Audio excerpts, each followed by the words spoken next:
L'association franco-chinoise d'échanges économiques, culturels et éducatifs a organisé à la mairie du 15e arrondissement de Paris une exposition sur l'écriture chinoise. L'objectif de cette exposition, faire découvrir l'écriture chinoise qui est l'une des plus anciennes formes de langage écrite au monde, dont leur origine remonte à plus de 5000 ans. Cette exposition avait aussi pour mission, expliquer les caractères chinois et leur représentation de pensées abstraites. L'AICSF était présente au vernissage et à la présentation du lancement de cette exposition, représentée par son président Robert Foppa, qui représentait également la Fédération française des clubs pour l'UNESCO, dont Robert Foppa est le délégué régional en Île-de-France. Trait d'union entre toutes les organisations de solidarité internationale entend lutter contre toutes les formes de... Dans son discours, Robert Foppa rappelle les valeurs que défend l'UNESCO, et l'obligation plus que jamais, vu l'actualité et les conflits à travers le monde, de partager nos différentes cultures.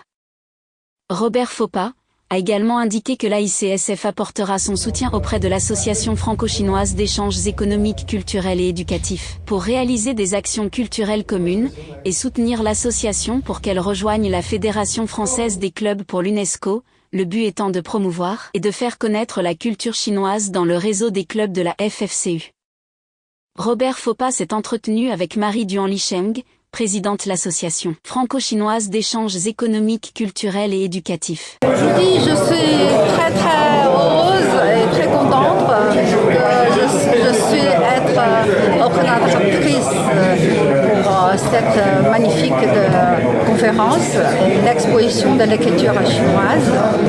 Alors l'écriture de l'histoire de la Chine, ça participe réellement à la découverte de l'homme à travers l'art, la culture et aussi surtout l'histoire de l'humanité.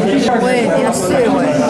Parce que normalement, l'écriture chinoise et la civilisation, la culture chinoise, déjà qui existe il y a plus de 5000 ans. Il faudrait justement que la Fédération française des clubs de l'UNESCO puisse accompagner cette initiative pour que ça s'inscrive justement dans le cahier des charges de cette grande maison que l'UNESCO, qui justement, parce que l'art et la culture participent, n'est-ce pas, au développement de l'humain. Oui, bien sûr, parce que l'art avec la culture, sans frontières comme notre association, c'est pour ça, moi, c'est ma personnelle, c'est avec grand plaisir de participer à votre association culturelle internationale sans frontières. Ouais, parce que vraiment l'art comme la musique, la danse, la peinture, c'est sans frontières. Alors c'est pour cette raison qu'avec nous et avec ton association, nous devons arriver à ce qu'avec l'UNESCO et avec la démarche de l'UNESCO pour la défense de la paix, on puisse inviter tous les peuples appartenant à différentes cultures de pouvoir s'asseoir pour réfléchir sur la notion de la paix à travers l'art et la culture. Bien sûr, surtout que vous m'avez dit qu'après vous pouvez proposer notre association entrer dans l'UNESCO.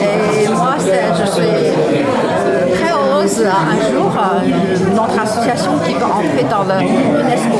Donc merci beaucoup. Merci beaucoup. À très prochainement alors. Merci beaucoup. Merci. Cette inauguration s'est clôturée autour d'un cocktail de l'amitié franco-chinoise, avec la présence de nombreux élus de la mairie de Paris. Vous souhaitez contacter, participer aux actions de l'AICSF, rendez-vous sur aicsf.org. Vous pouvez aussi contacter l'association par mail à aicsf.paris@gmail.com. AICSF, l'association internationale culturelle sans frontières et membre de la Fédération française des clubs pour l'UNESCO.